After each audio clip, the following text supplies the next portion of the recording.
सहारों का कहाँ है, कहाँ सुने हिलाता है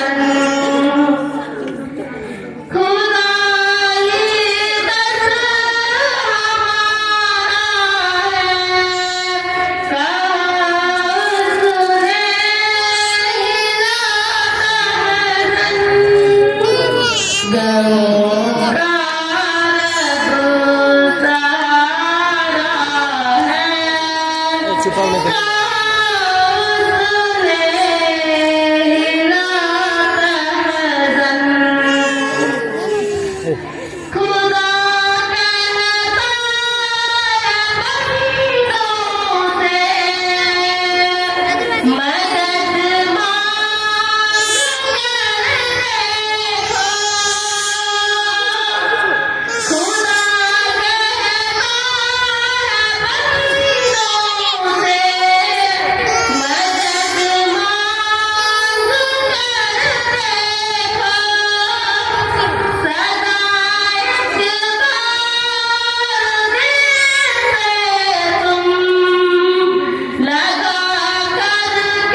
गमों का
तिलावत कलामुल्लाह रात वारी ताला और नाते नबी के बाद मैं किसी ताखीर इस वक्त को मलूज रखते हुए तकरीर सिलसिला शुरू करना चाहती हूँ। तो इस वक्त की पहली कड़ी हामिदा बिनते साहब है, क्यों आए और तकरीर पेश करे। ये तालबा है मकतब दो की मुकाम मकरी सत्तरी नेपाल।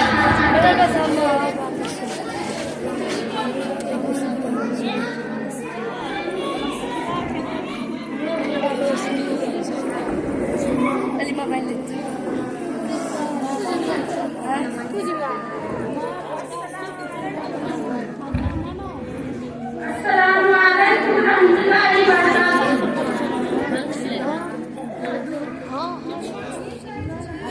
अल्हम्दुलिल्लाहि रब्बिल आलमीन वस्सलातु वस्सलाम अला सय्यिदिल मुरसलीन व आलिहि अस्हाबिल अजमाइन अम्मा बाद। अऊज़ु बिल्लाहि मिनश शैतानिर रजीम। बिस्मिल्लाहिर रहमानिर रहीम। मोहतरम मुकर्रम असातिज़ा और मालिकात और प्यारे माँ बहनों और प्यारे सहेलियाँ, आज मैं सालाना अंजुमन में जिस मौजू पर गुस्सा करना चाहती हूँ वह है वालिदैन खिदमत। हज़रत सरूसी नमसला एक बुजुर्ग गुजरा है, अल्लाह के आका रहमत हो। वो अपने अब्बुजान और अपने अम्मीजान का बहुत अदब करते थे, हमेशा उनका हुक्म मानते और उनके खिदमत करने के लिए तैयार होते थे। एक दिन की बात है, वो अपनी गुजरे थे, अम्मीजान साहब को लेते थे। इसी बात से उन्होंने प्यार से बोला, बेटा मुझे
जजाकिल्लाह। ये भी हमारी छोटी छोटी बच्ची जो मकतब दो और मकतब अव्वल मकतब दो जो बेहतरीन अंदाज में बेहतरीन उसूलों में आपके सामने खिताब कर रही है।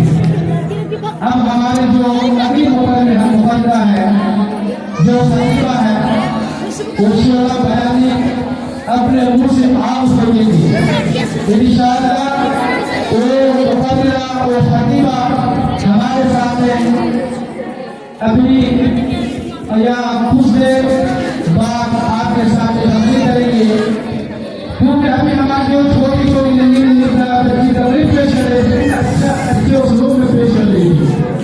अब हमारी जो बड़ी क्लास है मकतब सो मकतब चारों मकतब पंजो अरबी अव्वल अरबी दो ये बड़ी बड़ी बच्ची इंशाअल्लाह आज आपके सामने खिताब करेगी। इंशाअल्लाह नाज़रीन के सामने नाज़रीन के दिल को खुश कर देंगे। इंशाअल्लाह आप लोग दिल थाम के बैठे रहें और हमारे मुकल्ला हमारे प्रतिमान रवैये समाअत फरमा दें। अस्सलाम वालेकुम। चलो ये मैम यहाँ का खुशबू से गुजारिश करती हूँ कि वो आए और अपना इनाम ले जाए। अस्सलामु अलैकुम वरहमतुल्लाहि वबरकातुहू। अल्हम्दुलिल्लाहि रब्बिल आलमीन वस्सलातु वस्सलाम अला सय्यिदिल मुरसलीन व अला आलिहि व सहाबिहि अजमईन अम्मा बाद। अऊज़ु बिल्लाहि मिनश शैतानिर रजीम। बिस्मिल्लाहिर रहमानिर रहीम। मोहतरम मुकर्रमा असातिज़ा वल इमाम मेरी प्यारी माँ बहनों और प्यारी सहेलियों, आज मैं सुलहना जुम्मन में जिस मौजू पर लफ्ज़ खुदाई करना चाहती हूँ वो है जन्नत का मौसम। जो लोग दुनिया में कुरान और हदीस के मुताबिक जिंदगी गुजारते हैं, बुरी अक़ीदों अपने कामों से बचते हैं, नेकी और भलाई के काम करते हैं, अल्लाह पाक उनसे खुश होते हैं, मरने के बाद उनको जन्नत में दाखिल करेगा। जन्नत में उसे महल है, फल और फूल के बाग है, शहद और दूध की महल है। जो लोग उसमें दाखिल होंगे हमेशा वहाँ रहेंगे, कभी पूरे न होंगे। वहाँ पे कोई भी क़यामत खत्म न होगी। जिस वक्त जिस चीज को दिल चाहेगा फौरन मिल जाएगा। हर फल खाएगा, दूसरा अलग अलग होंगे, जन्नत में अलग ही अलग होंगे। किसी बात की तकलीफ न होंगे। अपने लिए और अपने माँ बाप के लिए अपने उस्तादों के लिए दुआ किया करो, अल्लाह सबको जन्नत नसीब करे। और जो लोग अल्लाह के नाफरमान हैं, गुनाह के काम करते हैं, कुरान और हदीस के हुक्म पर अमल नहीं करते, उनके ठिकाना दोज़ख है। दोज़ख को जहन्नम भी कहते हैं, ये अज़ाब का घर है।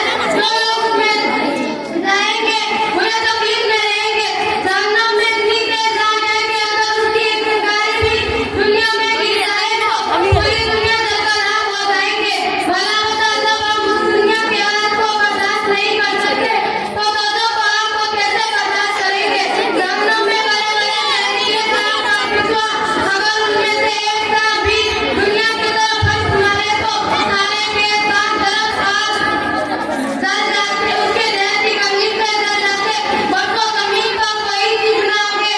खुदा ही जानता है कि दोज़ख में से कितने सांप और बिच्छू हैं जो अल्लाह के नाफरमान करने वालों को डसेगा और फंस मारेगा। जो खुदा अस्सलाम वालेकुम वरहमतुल्लाहि वबरकातुहू। आखिर में दुआ मुसलमान भाई बहनों को दोज़ख के अज़ाब से बचने की तौफीक अता फरमाए। माशाअल्लाह जज़ाकिल्लाह। ये थी रसीना ज़िक्रुल्लाह जो आज सामईन के सामने तकरीर पेश करके गई है। अब मैं इसके बाद उस्ताद मस्जिद को दावत देती हूँ कि वो आए और तकरीर पेश करें। ये तालिबा है मकतब सो की मुकाम 37 नेपाल। रसीना से गुजारिश करती हूँ कि वो आए और अपना इनाम ले जाए। बोला जो भैया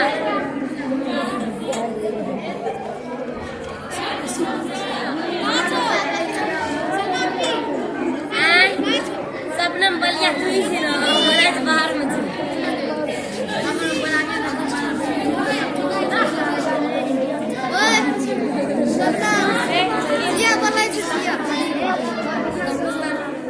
इसराइल भैया के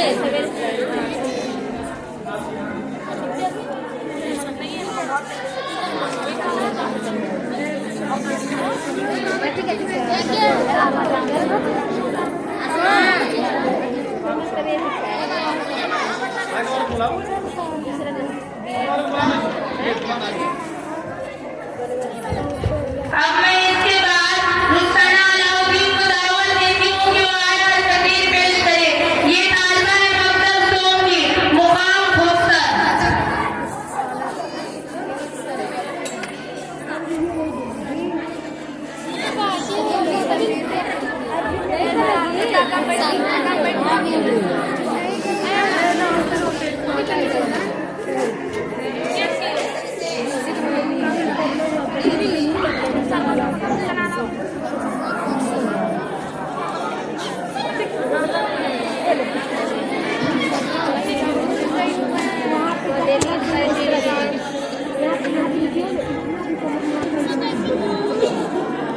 जिन व्यक्ति का नाम है वो आगे बैठे हैं और फतेह बच्चे पीछे बैठे ताकि आने जाने को डिस्टर्ब ना हो। जिन व्यक्ति तकरीर करेंगे वो बच्चे आगे बैठे, यानी मक्ता उत्सव है, मक्ता उत्सव है जिन बच्चे आगे बैठेंगे बकिया बच्चे पीछे बैठे ताकि आने जाने को डिस्टर्ब ना हो और आने जाने को खराब ना हो। मैं तमाम बच्चों से गुजारिश करूंगा कि वो जो बड़ी क्लास में वो पीछे जाकर बैठ जाए और जो मक्ता उत्सव वाले वो आगे बैठ जाए ताकि आने जाने को डिस्टर्ब ना हो।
मकतब संभाली जगह गार्डन अस्सलाम वालेकुम रहमतुल्लाहि व बरकातहू।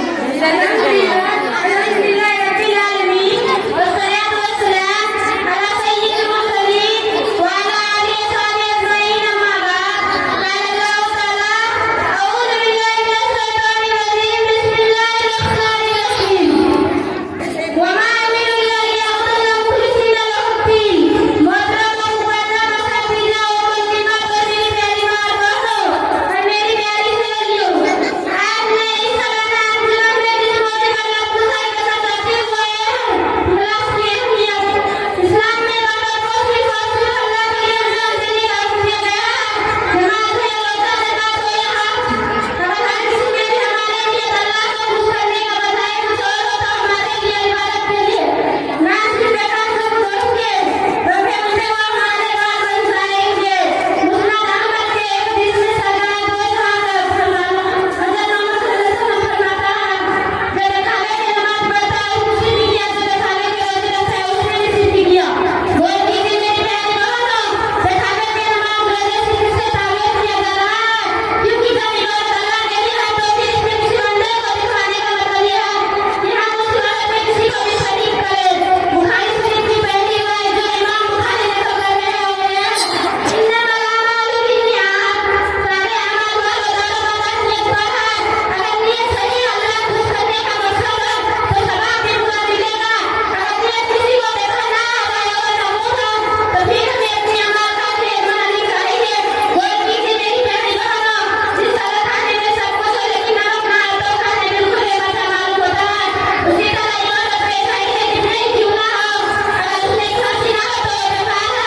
अल्लाह ताला के साथ वही फरमाता है फवाइलुल लिलमुसल्लीन अल्लज़ीना हुम अन सलातिहिम साहून अल्लज़ीना हुम युराऊन। ऐसे नमाज़ की रिवायत है बर्बादी हम जब भी नमाज से काफिर होता है तो ऐसा है कि नमाज पढ़ता है। एक हदीस में जो सही मुस्लिम वाक़िअ है उसमें अल्लाह के रसूल सल्लल्लाहु अलैहि वसल्लम फरमाता है क़यामत के दिन सबसे पहले जिसको वज़न खर्च किए जाएंगे उनमें वो शख्स होगा जो शहीद हुआ होगा। उसको लाया जाएंगे, अल्लाह ताला उसको अपनी नेमतें याद दिलाएगा, वो याद भी करेगा। अल्लाह ताला फरमाएगा तूने उन नेमतों का त्याग किया, कहना मैं तेरी राह करता रहा यहाँ तक कि तू शहीद हो गया। अल्लाह ताला फरमाएगा जब तू झूठ बोल रहा तो सिर्फ इसलिए कहते थे लोग तुम्हें मालूम था लोग तुम्हें मालूम नहीं था। फिर अल्लाह ताला उस शख्स के बारे में फरिश्तों से हुक्म देगा और उसे रस्सी पे वो जहन्नम में डाल दिए जाएंगे। फिर ऐसा शख्स लाए जाएंगे जिसने अल्लाह ताला को फिर ऐसा शख्स लाए जाएंगे जिसने इल्म दीन सिखाया था कुरान का कानी था, उसको अल्लाह ताला अपनी नेमतें याद दिलाएगा। बाद में पूछेगा तूने उन नेमतों को कैसे इस्तेमाल किया? वो कहेगा मैंने इल्म सिखाया और तेरे लिए कुरान पढ़ा। अल्लाह ताला फरमाएगा जब तू झूठ बोल रहा है तो सिर्फ इसलिए इल्म हासिल किया लोग तुम्हें इमाम गए, तो सिर्फ इसलिए कुरान पढ़ा लोग तुम्हें कानी गए और लोग तुम्हें इमाम गाली ही कहा। फिर अल्लाह ताला उस शख्स के बारे में हुक्म देगा उसे भी रस्सी पे वो जहन्नम में डाल दिए जाएंगे। फिर ऐसे शख्स लाए जाएंगे जिसने अल्लाह ताला को खुश करने से रोकना था, अपनी माल दौलत का फरमाइए रखनी थी, उसको भी अल्लाह ताला की नेमतें याद दिलाएगा। बाद में पूछेगा तूने उन नेमतों के जरिए क्या अमल किया? वो कहेगा घर का माल खर्च करना तेरे लिए मकरूह था, मैंने हर एक जगह खर्च किया, कोई मसरूफ नहीं करा। अल्लाह ताला फरमाएगा जब तू झूठ बोल रहा है तो सिर्फ इसलिए ये सब खर्च किया दुनिया वाले तुम्हें देखी गए और दुनिया वाले तुम्हें सच्ची भी कहा। फिर अल्लाह ताला उस शख्स के बारे में हुक्म देगा और उसे भी रस्सी पे वो जहन्नम में डाल दिए जाएंगे। वो आखिर में दुआ है कि अल्लाह ताला उस सबको अपने दिल का इखलास के साथ करने की तौफीक अता फरमाए। आमीन। अस्सलाम वालेकुम रहमतुल्लाहि व बरकातहू।